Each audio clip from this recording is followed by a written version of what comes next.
Hello everyone, my name is Olivia Long and I will be your moderator today. I am absolutely thrilled to welcome you to today's webinar titled Supercharge LNP Encapsulation Efficiency and Size Characterization on Stunner AF. We have an incredible session planned for you all today, filled with insightful discussions and valuable takeaways.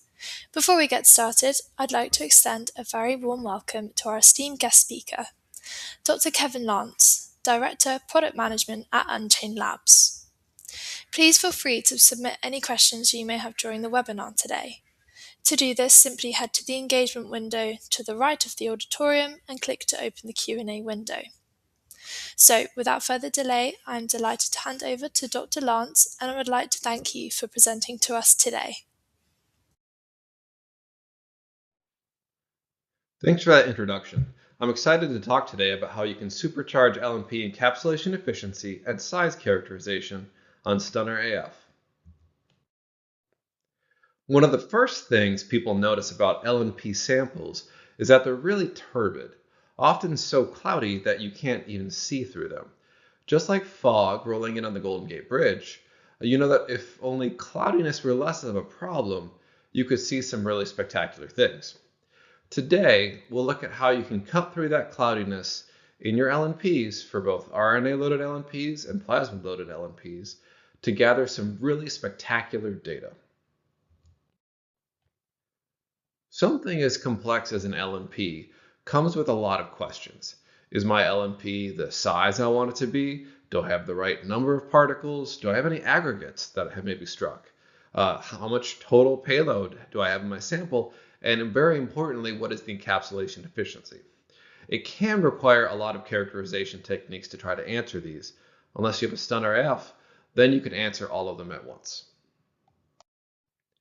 Stunner AF, where AF stands for add fluorescence, is the fastest way to get encapsulation efficiency, size, particle concentration, and aggregation from LNP samples, all done without surfactants, dilution, and no nonsense.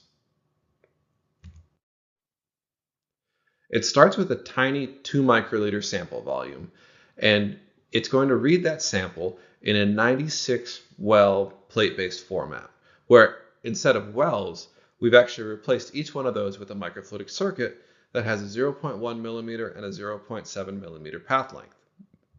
Inside each of those microcuvettes, we're going to, on Stunner AF, read 3 different things.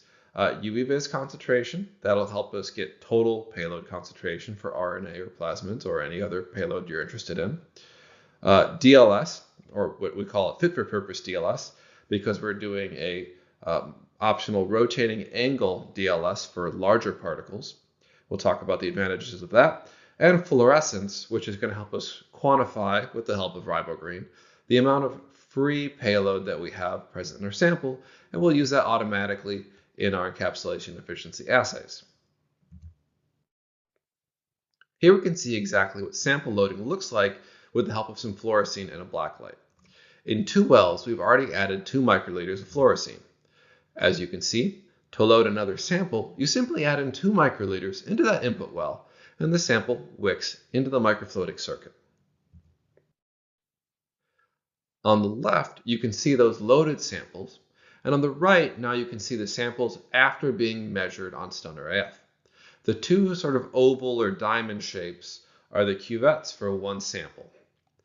What this shows is after the sample's been pumped into the stunner, all of the sample remains in our consumable so that there's no contact between the sample and the actual pump system. So that also means that there's no sample-to-sample contamination possible. From those reads of your LNP sample by those 3 technologies I mentioned, you can get LNP size and particle concentration. You can see the total amount of payload. In this case, we're using RNA examples for most of these slides. You can look at the free amount of RNA, again with the help of RiboGreen dye, and Stunner AF can combine those metrics to give you a read on the total encapsulation efficiency for your sample, all done in a single read on that single sample in a simple experiment. Let's dive into the encapsulation efficiency assay a little bit more and explore why it can be a hassle.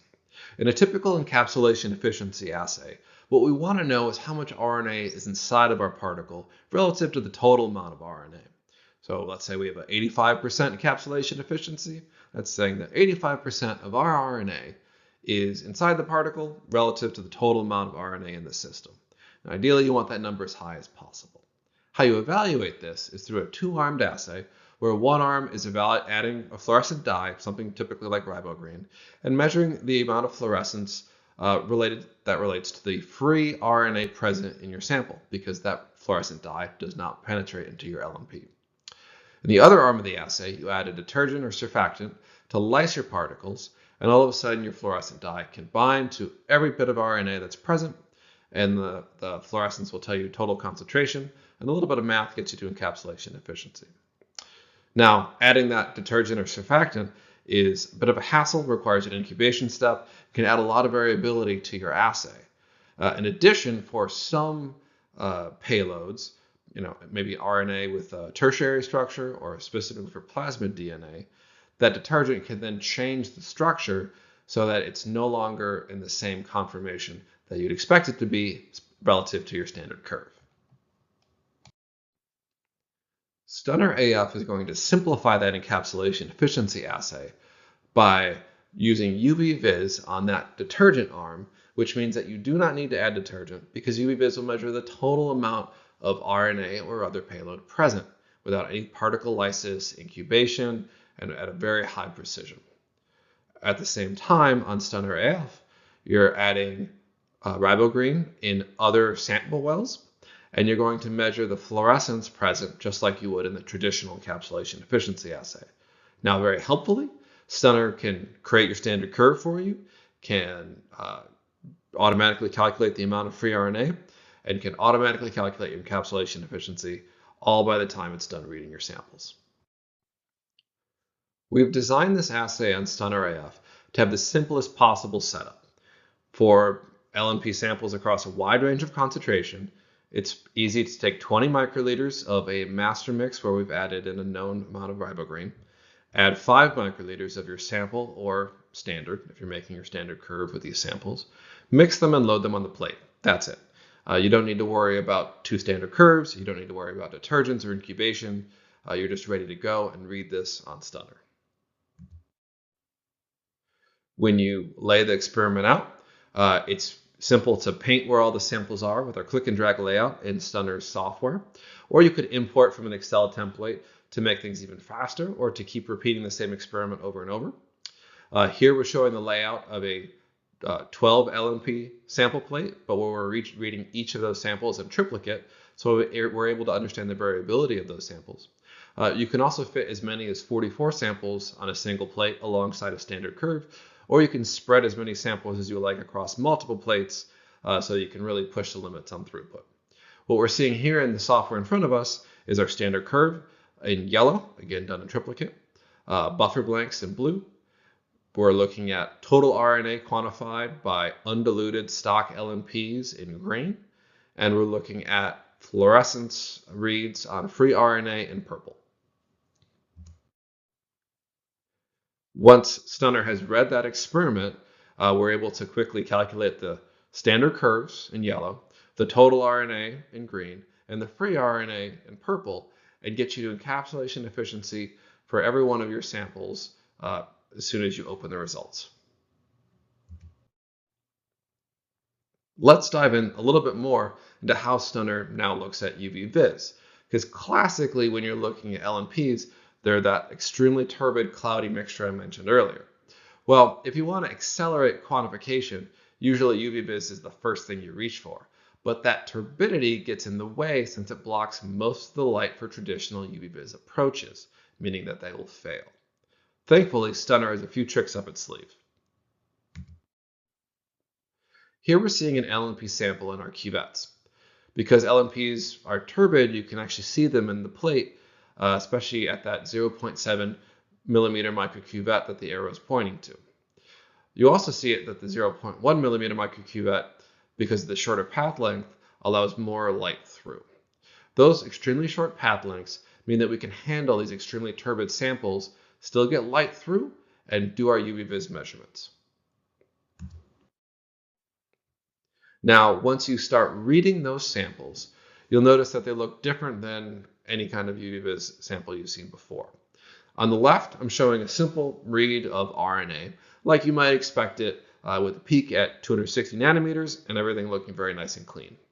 But once you put that RNA inside of an LNP, you get a very different result. And what we're actually seeing on the right is the impact of turbidity, where this sort of decaying exponential curve underlying that RNA absorbance peak, that is the impact of turbidity measured through UV-Vis absorbance. Now what we need to do is understand how much signal is coming from our RNA peak right there. Thankfully, Stoner's other trick is being extremely smart. It has unmixed algorithms that allow you to cut through all that turbidity and see through the fog so that you can take a normal raw data shown on the left, which is just our simple absorbance, and you can unmix that to understand how much signal is coming from, well, first of all, your total spectrum, but then how much signal is coming from your turbidity, shown in gray, your RNA, shown in green, and then components of your lipids and buffers, shown in blue. Usually that's something like cholesterol. Because we can mathematically unmix out the turbidity here, we don't need any kind of empty LNP to blank. We are just figuring out exactly how much RNA is present in your sample in a fast, rapid read that no other system can offer. This allows you to do simple quantification that's free from those complicated disruption workflows where your detergent or surfactant might not be compatible with your payload. It helps you avoid costly dyes and helps you minimize the amount of standard curves that you'll be running. This is also an incredibly precise method since we've been doing UV-Vis for a long time on Stunner, have optimized it quite well. So here we're seeing 96 LNP samples quantified by UV-Vis across a whole plate with a percent CV of a spectacular 1.54%. UV-Vis is also incredibly flexible, so if we have a targeted LNP or tLNP, then we can add that information into Stunner and still deconvolute the turbidity signal, but also deconvolute the RNA and protein signal. So in this situation, we're able to understand the total amount of RNA that's present in our sample, and then also the total amount of protein that's present in our sample to allow us to understand how much antibody is conjugated onto our LNP. Next, it's time for fluorescence. This is just a look at what that looks like inside of Stunner AF, where essentially blue light's shining into the sample and green light's shining out. What you just saw was a standard curve, so you notice how the green intensity is brighter at the beginning and starts to become less intense as that read goes on. That's going to look exactly like this in the Stunner software, where you get information on free RNA and the standard curve in a flash. Here we're seeing a 5-parameter fit through 5 standard curve points shown with the yellow X's, and a free RNA quantified on an LNP sample with our purple square. That's something that you can define 5-parameter fits or linear fits as you need inside of Stunner software.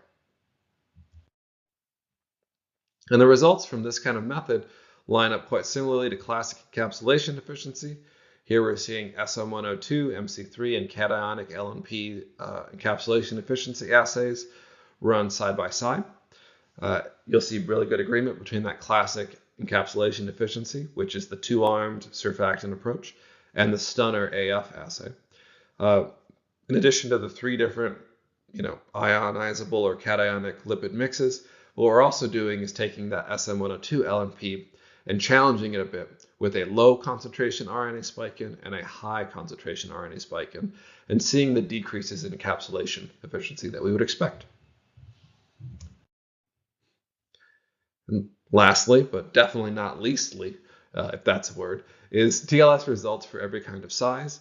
So here we're looking at a triplicate read of an LNP sample and reporting those results where we're evaluating hydrodynamic diameter on the x-axis, and looking at how that varies with intensity in green, mass distribution in blue, and number distribution in purple, so that we can evaluate the metrics that we want for these LNP samples and really understand the diameter of the particles that we're working with.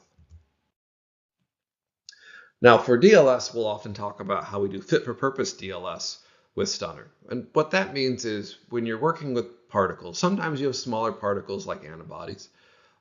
Those are the size where they scatter light evenly in all directions. But when you're working with larger particles like LNPs, you actually need a different approach because around 80 or 100 nanometers in diameter, you have light scattering that depends on angle. So a one-size-fits-all approach to DLS doesn't fit perfectly for every size molecule. That's why we say that you need to be doing fit-for-purpose DLS. Let's explain that a little bit more. In this case, we have our antibody sample, and it's in the center of a polar plot. And what this is showing is if I hit it with a laser beam coming in from the left, when it hits my particle, that will scatter to the green circle with intensity. So what we're seeing here is at every angle, intensity is 100%. And in the case of a Stunner, classically we would measure that at 143 degrees. So that's the blue arrow pointing out. For our 10 nanometer antibody, everything there checks out. However, once we start looking at an 80 nanometer LNP, you can see how scattering is 100% towards the forward directions, but backscatter means that we're starting to see a little bit less of that monomeric LNP. That situation gets even more intense when you're looking at larger particles like aggregates, where you have almost 100% intensity scattered in the forward direction, closer to 0 degrees, but back at the larger angles, the backscatter angles, you're getting much less light scattered. So that can be a problem when we're trying to detect aggregates, because it means that we need a detector that works at every angle. So of course, because we're doing fit-for-purpose DLS, Stunner solves that problem of larger particles by taking a single DLS detector and rotating it through multiple angles. This gathers data, typically at 7 angles, to get enough information to handle those larger particles properly. We call it rotating angle DLS, or rattles. And here's what it looks like as that detector rotates around. When we do a rotating angle DLS measurement, the way we describe our results is in 2 ways. One is the z-average at the maximum angle measured, which is the farthest backscatter angle. And that's going to see, in the case of an antibody, because it's scattering light evenly everywhere, it's going to see the kind of monomeric, modal size particle, your typically antibody size. Your z-average at 0 degrees, which is going to be our extrapolated size to 0 degrees, for an antibody is going to see the same thing. But when we look at an LNP, the z-average at the maximum angle, again, we'll see that monomeric particle, and at 0 degrees, you'll see almost the same thing. But once we have an aggregate present, the z-average at the maximum angle doesn't see it quite as well. But the z-average at 0 degrees sees those big problems. So that's the importance of doing the fit-for-purpose DLS detection with rattles, is that those maximum angle detection angles don't see the big problem as well as the forward angles at 0 degrees. Let's check out that story with some data. So in this case, we have a good LNP sample, and we're going to spike in another sample that has aggregates at different volumetric ratios. So first, to show you what these look like on their own, the good sample is in the top row, and it is a z-average at 0 degrees of about 79 nanometers and a very sharp PDI with a very low number. And the aggregated sample has hundreds of nanometers diameter, and it's a very large PDI. When we spike in those samples, we have the pure good sample at 0% here on the left, and we're spiking in different volumetric ratios here.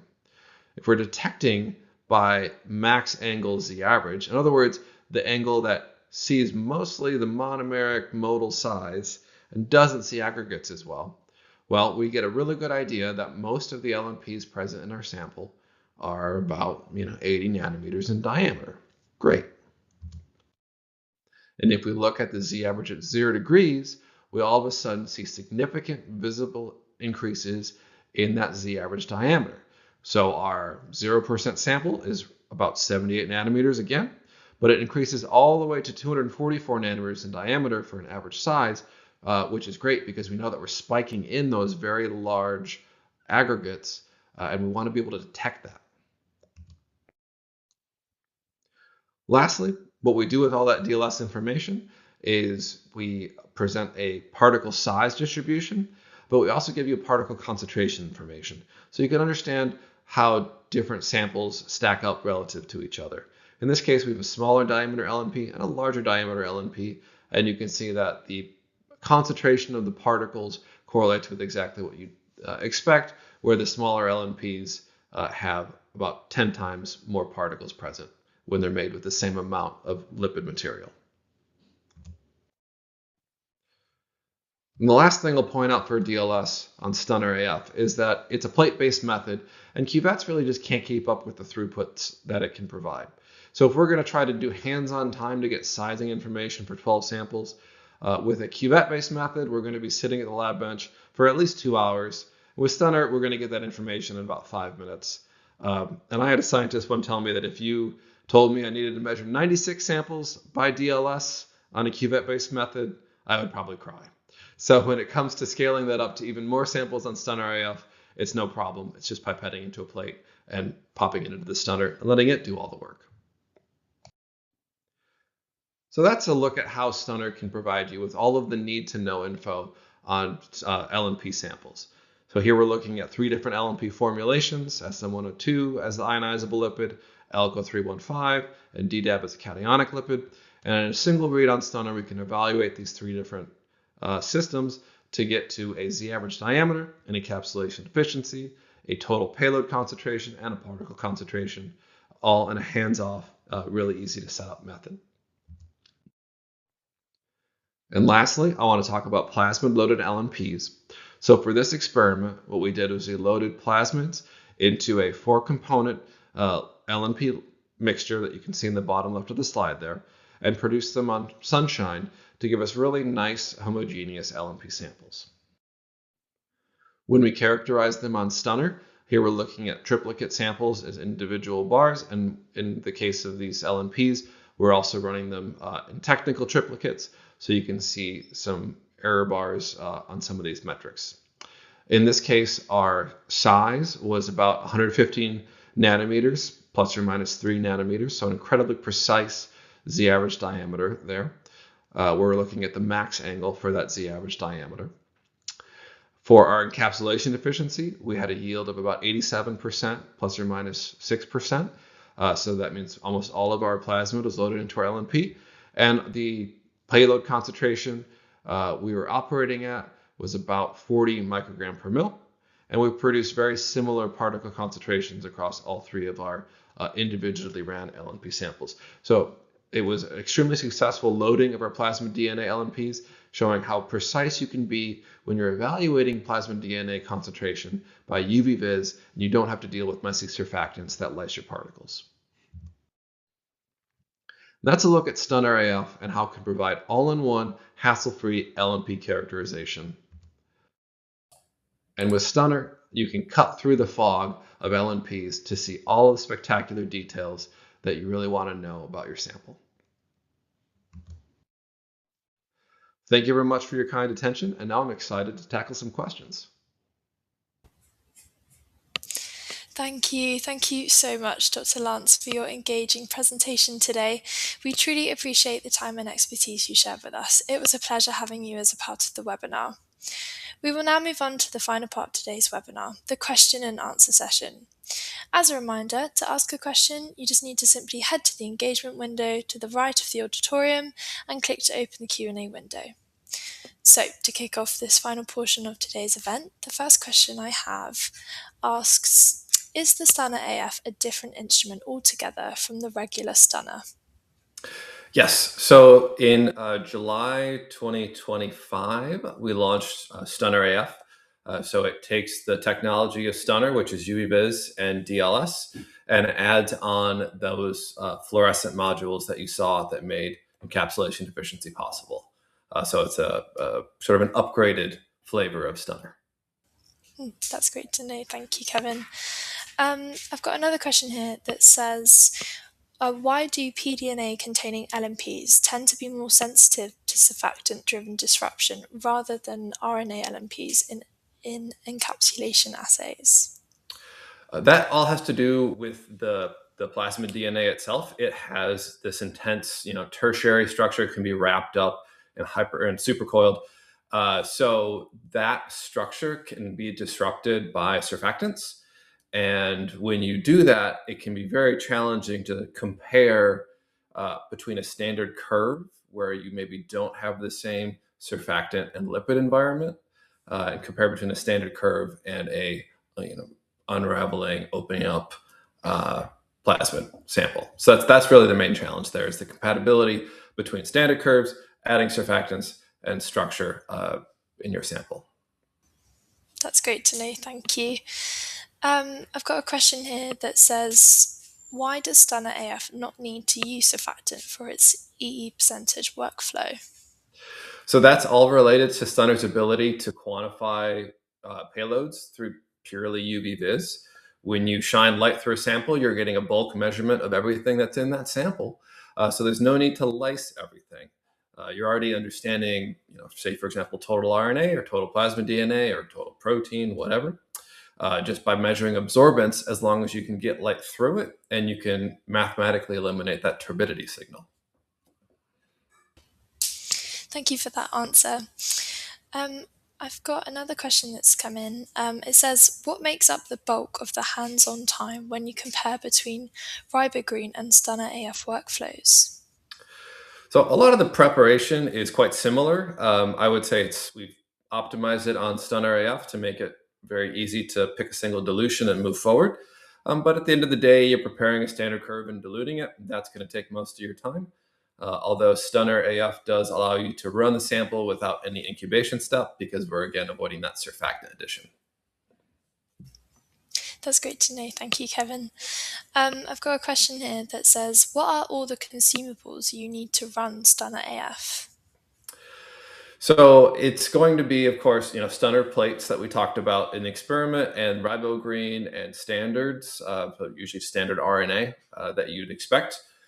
The only additional things that you need specifically for Stunner are a little bit of this master mix buffer that we use. We can also, if you want to run this assay on Stunner AF, we'll work with you. You can make your own if you'd like, although we'll sell it with RNA certification. And then you also just need a little bit of dilution buffer to make your standard curve. So pretty simple setup, not too different than what you'd expect from a RiboGreen assay. That's great to know, thank you. A question here says, how does Stunner's DLS compare to DLS on something like a Malvern zetasizer?